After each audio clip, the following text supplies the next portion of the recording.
Damos gracias al Señor en esta hora una vez más por concedernos la oportunidad de estar estudiando la palabra del Señor y en el día de hoy la lección, el título es la arqueología y la Biblia. Pero antes de comenzar quisiéramos hacer una breve oración a la presencia del Señor para que este breve comentario sea de bendición para cada uno de nosotros.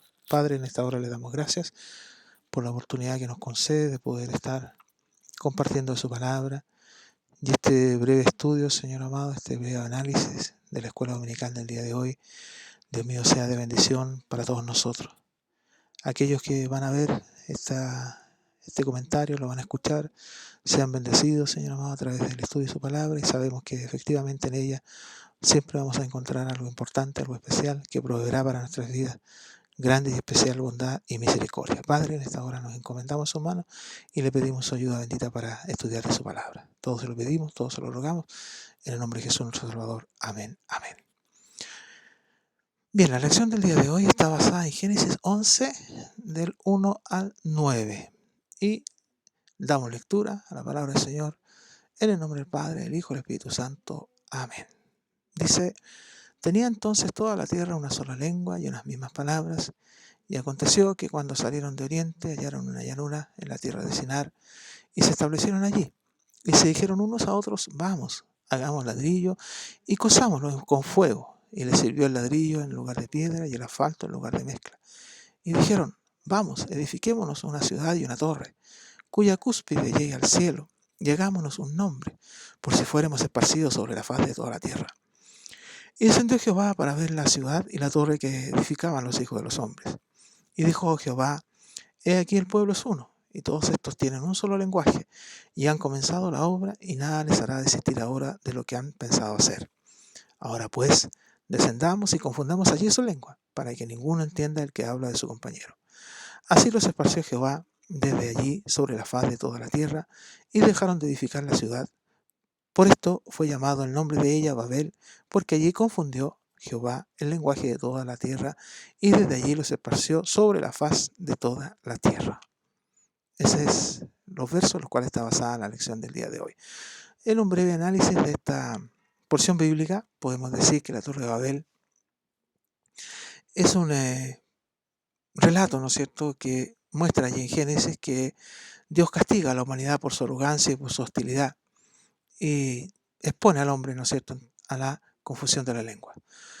Muchas veces esta expresión nos muestra aspectos fundamentales en los cuales tenía el hombre, ¿no es cierto?, un deseo, un propósito de llegar más arriba. Pero Dios allí muestra su poder en que ciertamente en esta acción conlleva, ¿no es cierto?, al comienzo de las diferentes lenguas.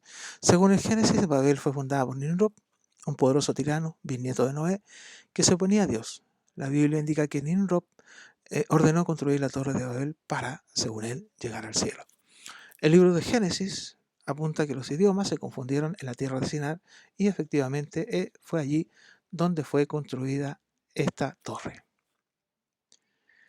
Antes de comenzar, ¿no es cierto?, el análisis propio de la escuela de hoy, ¿no es cierto?, la lección del día de hoy, vamos a definir o a ver dos definiciones que van a ser fundamentales en el estudio de la lección de hoy.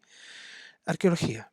Bueno, arqueología, según el diccionario, es ciencia que estudia y describe e interpreta las civilizaciones antiguas a través de los monumentos, las obras de arte, los utensilios y los documentos que de ellas se han conservado hasta la actualidad.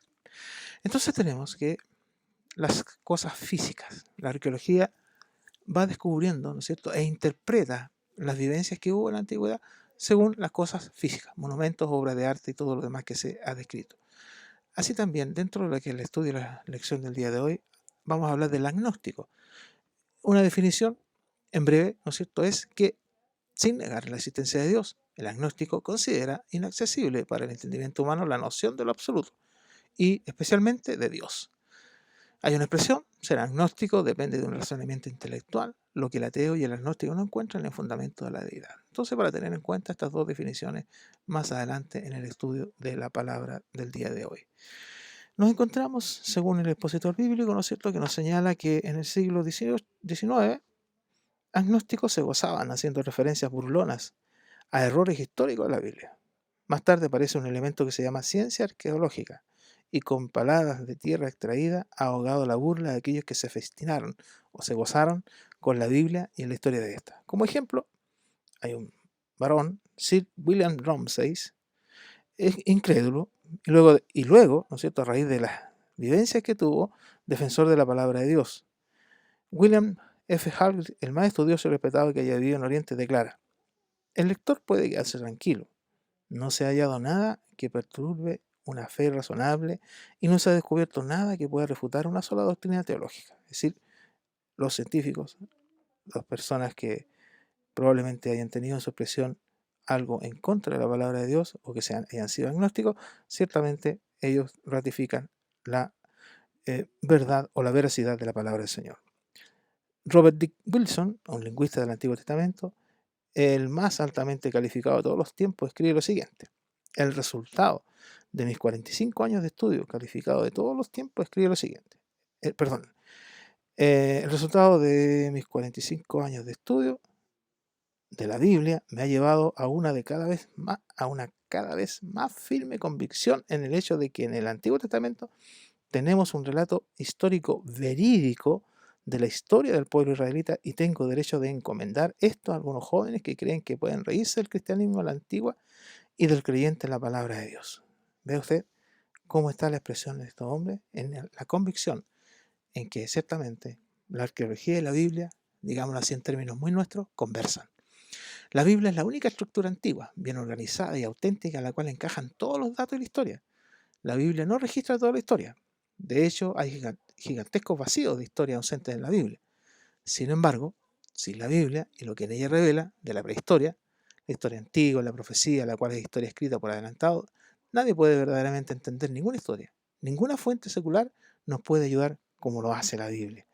Ella nos da a entender expresiones propias de los tiempos que se vivieron antiguamente y de la historia escrita en ella. ¿Qué diría el agnóstico ahora?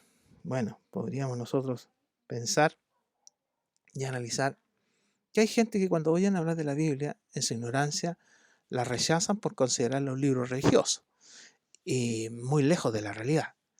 Es un libro al que hay que acudir porque sus autores son los primeros cronistas de la humanidad. Su lectura nos viene muy bien en la actualidad para comprender la crisis que nos afecta. Entre otras cuestiones, esto se ha producido por las últimas bacanales vividas por nuestras generaciones en torno al más reciente de los becerros de oro, que fue apartarse de lo que Dios quería, y a nuestras ansias de construcción de nuevas torres de Babel, es decir, de querer alcanzar nuevas metas, nuevos mundos, símbolos de nuestro poder omnipotente. Pero ciegos por las ambiciones, no nos hemos dado cuenta, no hemos podido entender por la confusión de las lenguas, lejano todo aquello del ideal vivido en los años 50 del esperanto sustituido pero no aceptado por el inglés. Efectivamente, hay una realidad en la cual cada uno de nosotros tenemos que entender de que tenemos que afianzarnos en la palabra del Señor. Y vamos a una primera referencia, ¿no es cierto?, en la cual nosotros tenemos la palabra del Señor, en que efectivamente nosotros nos encontramos con una descripción de todo un aspecto fundamental que era, ¿no es cierto?, la parte esencial, o que fue la parte esencial de lo que corresponde a la palabra de Dios, lo que corresponde a la historia del pueblo de Dios. Hemos tomado, ¿no es cierto?, y el expositor toma ciertas referencias en relación a lo que se vivió en el principio, cuando José, en Génesis 11, 46 al 57, habla, ¿no es cierto?, que la realidad que vivió José allí en Egipto. Y en esa historia y en esa realidad nosotros vemos que arqueológicamente, así como ya hablamos al principio, los documentos que existen, tanto escritos como físicos, materiales, dan a entender la existencia de esta historia como una realidad fehaciente en la cual nuestra acción está ligada, o nuestra comprensión de la palabra de Dios está ligada a aspectos fundamentales en los cuales ciertamente usted puede entender y puede comprender de que Dios ha dado a través de la Sagrada Escritura una historia o un fundamento real, conciso, de todo lo escrito en la palabra de Dios. Y tenemos en Éxodo capítulo 1, ¿no es cierto?, la descripción de los nombres de los hijos de David, de Jacob, ¿no es cierto?, que entraron a Egipto, y en ellos, ¿no es cierto?, encontramos el fundamento de lo que fue posteriormente el pueblo de Israel. Todo esto está ligado a aspectos arqueológicos. El expositor nos dice que la arqueología estableció en el valle del Tigre y el Éufrates, la Mesopotamia, desde el Edén, la cuna de la civilización, es decir, allí entre estos ríos o en estos valles ya nombrados Tigre y Éufrates se establece la civilización. Mire, en una tabla babilónica llamada el sello de la tentación, esta registra la caída del hombre para el diluvio universal. Existen demasiadas evidencias y una de ellas es asombrosa. Se halla en Nueva Guinea. Estos nativos tenían una tradición detallada del diluvio. Este registro lo descubrió el misionero Ron Walling. El lugar de nacimiento de Abraham resulta en uno de los sitios más antiguos de los que se pensaba.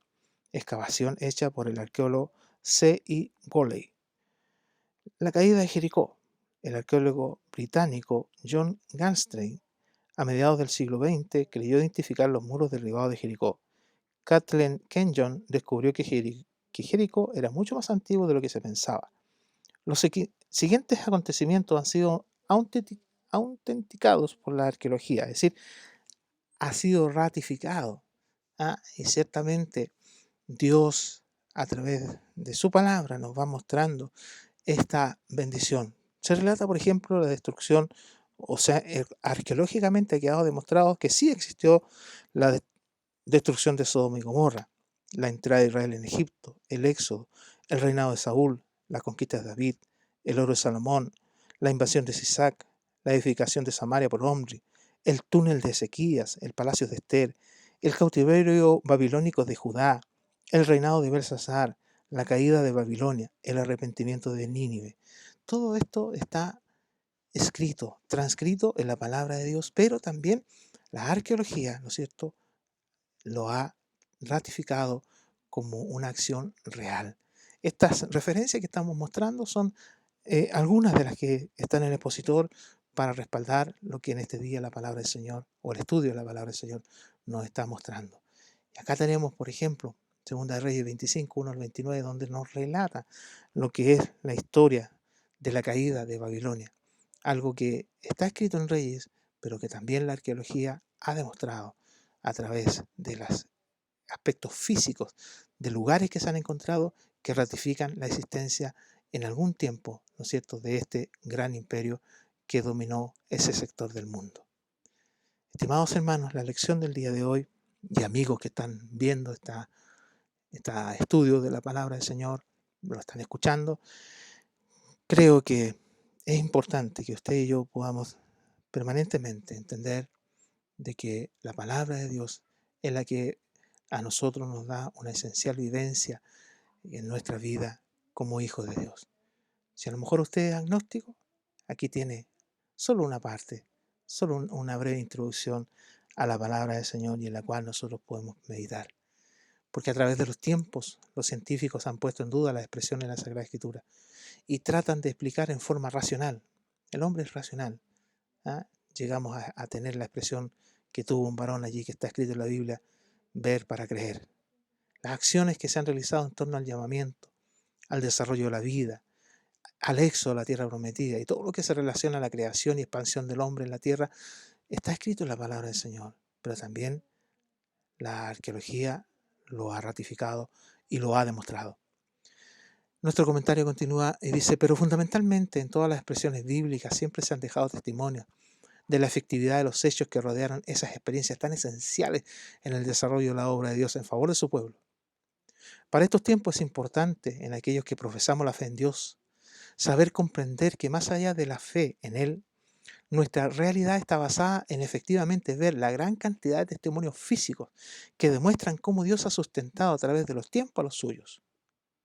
Fehacientemente, en usted y en todos nosotros, debemos tener esas extraordinarias experiencias que, a través del servicio en la obra de Dios, están formando el bagaje de experiencias indubitables del favor de Dios para con lo suyo, para usted, para mí. ¿Cómo no dejar de reconocer las innumerables veces que nuestro Dios nos ha librado de enfermedades y sus consecuencias? En este periodo que estamos viviendo, ¿cómo no dejar esa experiencia en que Dios nos ha fortalecido? Así también esas manifestaciones del poder de Dios proveyéndonos de sustento en los momentos en que la situación económica ha sido mala. Y en la parte material, el que tengamos un hogar y todo lo que en ellos podemos poseer o tener, nos muestran cómo Dios nos ha sido propicio. ¿Usted no ha tenido esa experiencia? ¿Eso lo hace pensar como un agnóstico? Le invito a que clame a Dios y ponga en acción su fe y verá cómo Dios, una vez más, mostrará su amor para con aquel que busca de su gracia. Esa es la invitación en esta hora, a través de este breve comentario de la lección del día de hoy. Yo le invito y yo le pido, en el nombre del Señor, que usted pueda afianzarse en Dios cada día más. Las instancias, las circunstancias que estamos viviendo nos dan a entender que efectivamente estamos en un periodo en el cual todas las cosas nos están demostrando que el poder de Dios y su gracia bendita está para cada uno de nosotros. El favor de Dios está para cada uno de nosotros. En esta hora que mi buen Dios les esté bendiciendo a cada uno. Un abrazo fuerte, cariñoso para aquellos que han escuchado este breve comentario, lo han visto, sea Dios bendiciéndole. Y esperamos que en su gracia bendita cada día podamos ser fortalecidos. Dios les bendiga y será hasta una nueva oportunidad.